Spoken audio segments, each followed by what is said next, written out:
Bismillahirrahmanirrahim. Assalamualaikum warahmatullahi wabarakatuh. Selamat pagi, salam sejahtera bagi kita semuanya. Bapak Ibu sekalian yang saya hormati,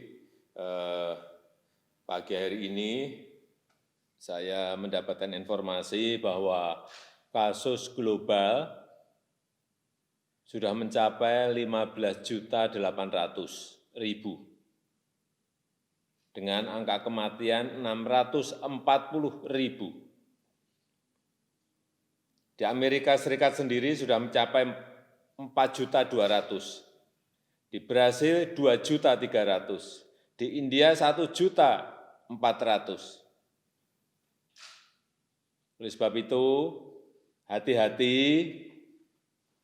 hati-hati betul, jangan sampai aura krisis itu sudah hilang, semangat menangani krisis ini hilang atau turun. Oleh sebab itu, saya ingin menekankan beberapa hal yang perlu menjadi perhatian dari komite. Yang pertama, komite ini dibentuk untuk mengintegrasikan kebijakan kesehatan dan kebijakan ekonomi agar seimbang antara gas dan remnya. Dan penanganan kesehatan menjadi prioritas. Tidak boleh mengendur sedikit pun. Jadi aura krisis kesehatan ini harus terus digaungkan. Sampai nanti vaksin tersedia dan bisa digunakan secara efektif. Jadi perlu saya tekankan juga bahwa tidak ada yang namanya pembubaran Satgas COVID-19, enggak ada. Baik di pusat maupun di daerah. Semuanya harus tetap bekerja keras. Komite ini adalah sekali lagi mengintegrasikan antara kebijakan ekonomi dan kebijakan kesehatan. Yang kedua, di bidang kesehatan, saya ingatkan sekali lagi untuk memberikan perhatian, memberikan prioritas penanganan di 8 provinsi. 8 provinsi, DKI Jakarta, Jawa Barat, Jawa Tengah, Jawa Timur, Sumatera Utara, Sulawesi Selatan, Kalimantan Selatan, dan Papua. Karena 8 provinsi ini berkontribusi 74% kasus positif yang ada di Indonesia. Targetnya saya kira sudah jelas, turunkan angka kematian serendah-rendahnya, tingkatkan angka kesembuhan setinggi-tingginya, dan juga kendalikan laju pertumbuhan kasus-kasus positif baru secepat-cepatnya. 3T, testing, tracing, dan treatment betul-betul harus dilakukan secara masif dan lebih agresif. Dan di lapangan jika masih ditemui peralatan tes, mesin PCR, kemudian kapasitas lab, APD, dan juga peralatan rumah sakit yang kekurangan segera selesaikan, segera bereskan. Komunikasi yang efektif dengan rumah sakit, dengan masyarakat, dengan daerah harus dilakukan seefektif mungkin.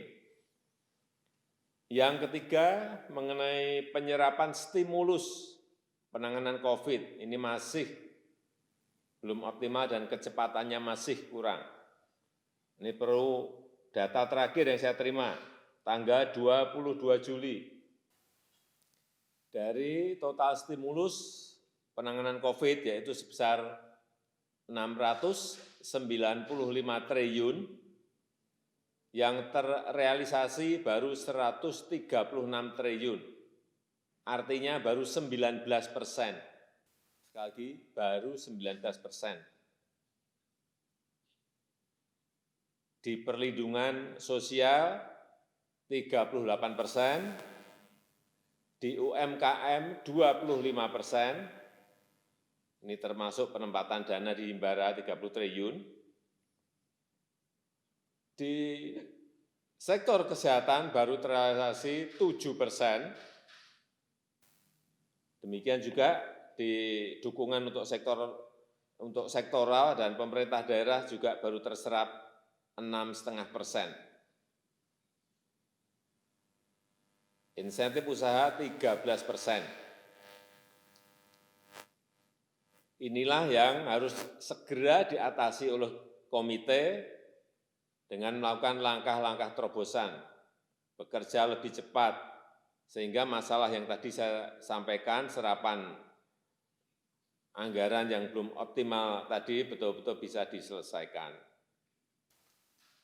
Saya ingatkan, kalau masalahnya ada di regulasi, di administrasi, segera dilihat betul. Kalau memang regulasi, ya revisi regulasi itu agar ada percepatan. Lakukan shortcut, lakukan perbaikan, dan jangan sampai ada yang namanya ego sektoral, ego daerah.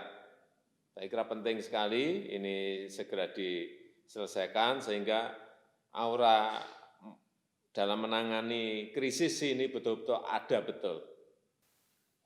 Saya ingin di setiap posko yang ada, baik di BNPB, di pusat, di daerah, di komite, itu kelihatan sangat sibuk, sana sini itu loh. Itu auranya krisis ada.